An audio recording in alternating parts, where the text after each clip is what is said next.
What is going on, guys? Welcome back. Commentary for you. Want to thank my sponsor, Steel Supplements. Link and discount code down in the description. Also, want to talk about my Glance LED and give you a practical application. Listen, I've got money right now on the under in the Villanova game, and I've brought my Glance into my office. I'm literally recording right now while the Glance is off to my right, and I am keeping an eye on the score while I record for this. Tonight, obviously, massive card, UFC 299. I've got tons of bets on that, and obviously, I also have some NBA bets in. So usually, I would look at my phone, I would look at my tablet, I'd look at my laptop. Those days are long gone because the Glance sits to the left of my TV. I'll move it right back in as soon as I'm done recording, and I get live updates, no subscription fee, premium data from NBA, NFL, NCAA, even UFC updates, NASCAR updates. You don't care about sports, not a problem. Weather, telling me it's raining for the next 3 days, apparently.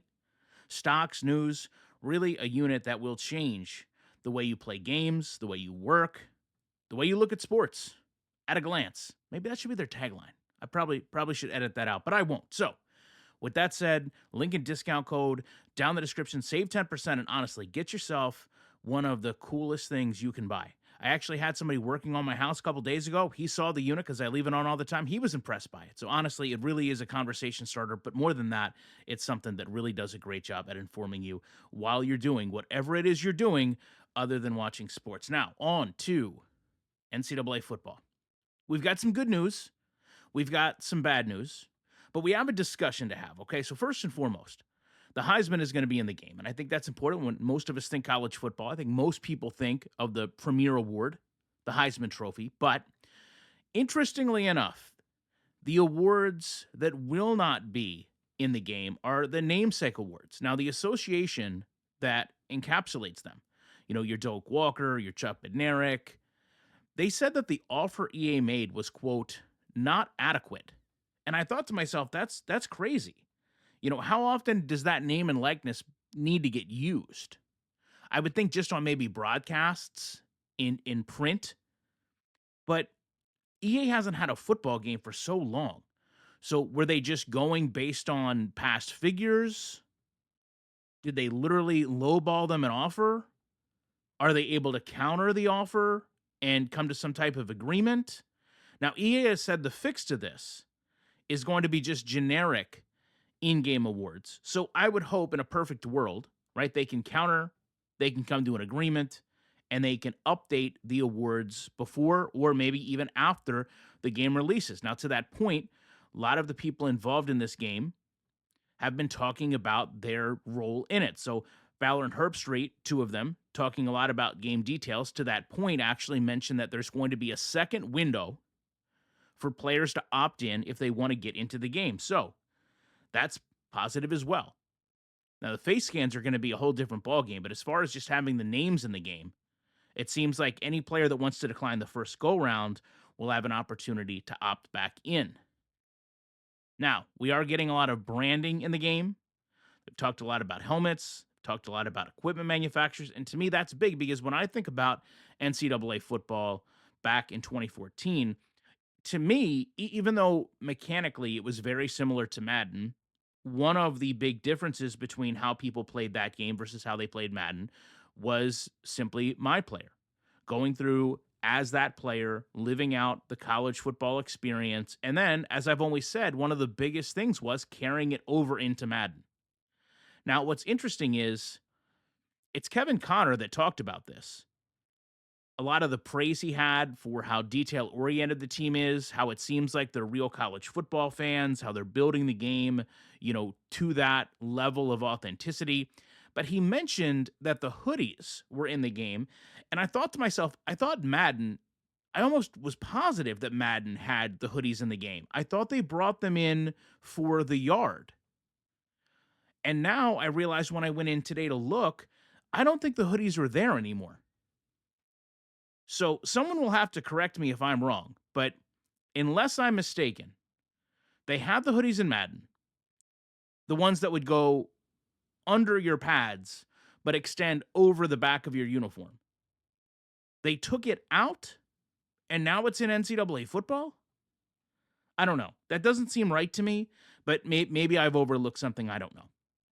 But I do want to close this by talking a little bit about what we've heard from the people involved in this game. We've seen a little bit too when you look at what I believe Fowler put up, kind of showed his office where he was recording.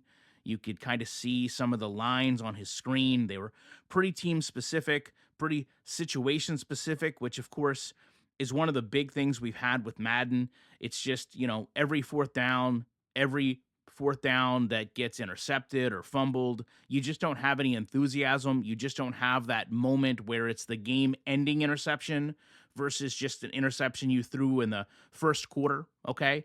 So to know that at least they're taking that step is a good thing. But I also think a lot of it comes down to variety. And a lot of it comes down to the people that are working on this game or the people that have been brought on to lend their likeness, their commentary, their insight, whatever the case may be. We really don't have a definitive answer to what Madden has, right? How many lines of commentary does Madden have versus how many lines of commentary they're working on with this game? I mean, because this game, from what we understand, in a way has to start from scratch. So we can see, how long it's taken EA to get to the point they are now with their current commentating team, which I think has been in for maybe 4, 5, 6 years. And it's still very bland, very repetitive, yet they're adding lines each year. So I would honestly think that the first year for this game is going to be extremely repetitive.